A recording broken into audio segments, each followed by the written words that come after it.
The hill climbs in Glenwood Woods, the legendary hill climbs. The story goes, if you had been riding motorcycles back here in the 80s, 90s, and maybe a little bit beyond that into the 2000s, you would have been coming across this plain here, which was all dirt at the time before the creek looped around and reclaimed part of the surface here. And before these ugly trees were in the way, you would have a straight shot to those three little hill climbs right there. And let me tell you, when you're a kid and you're 10 years old, maybe a little younger, maybe a little older for your first time back here, and zipping up these hill climbs was quite an adventure.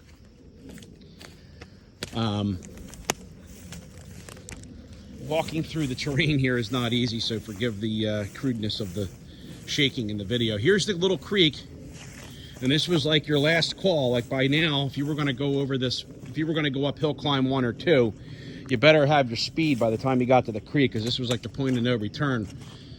And these hill climbs have sunk over the years and have been overgrown, but years ago they were a lot steeper. And that's hill climb number 1, hill climb number 2, trying to focus. It won't focus with my hand there. And then hill climb number 3, which you had to get from over here. You had to go around these trees and get your speed. You didn't have as much room here.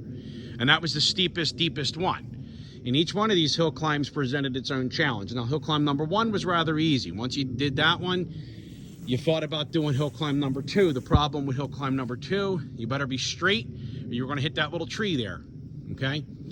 That tree was smaller then, but it was there. There was roots at the top. You had to watch out you didn't flip backwards.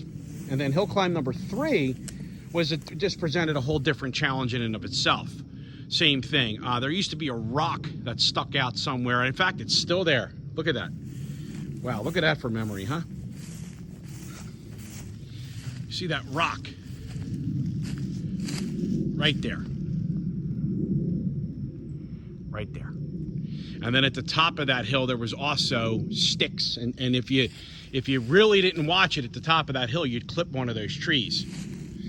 Very tough terrain, very different times, very good times for us. I'll tell 2 quick stories. One, when I started coming back here on my 1980 Yamaha GT80, the little brother to the bike I'm currently coming back here on right now, which is over there behind the tree.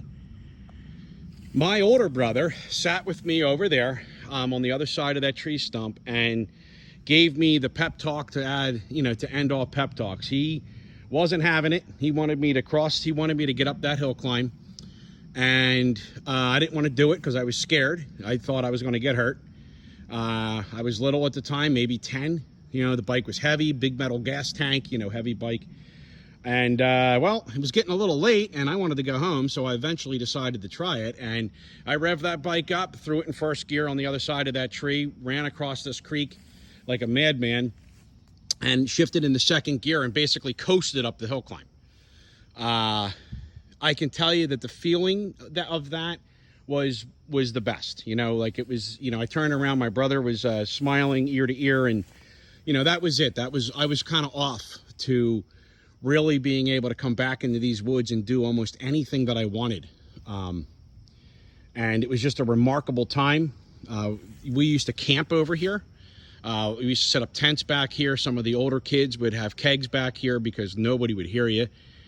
Over the years, before I walk over there, let me actually tell one more story. My friend Dan conquered this hill. He was the first of our little gang to conquer it. I believe he did it on his Mojave 250 four-wheeler. And I remember, trying to pep talk him the whole day, kind of as my brother had done for me. We were the same age, but, somebody had to try it first. And, of course, Danny did. I had a KX80 at the time. I eventually went up the hill as I got more confident with being able to ride a bike that, there's little KX80s and everything back in the day, folks. Don't kid yourself. That bike was pretty dangerous. It was fast. It would throw you right off the back. But we're going to take a little quick walk across the creek again.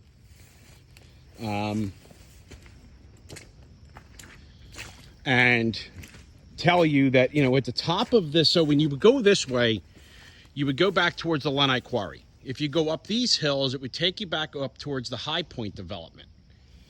And at the top of these hills here, where you see those ugly houses, was the Franklin Mint property. And the state police, everything was over there. And over the years, we had this, you know, as we got older and outgrew these little hill climbs, because we had bikes eventually that would just coast up these.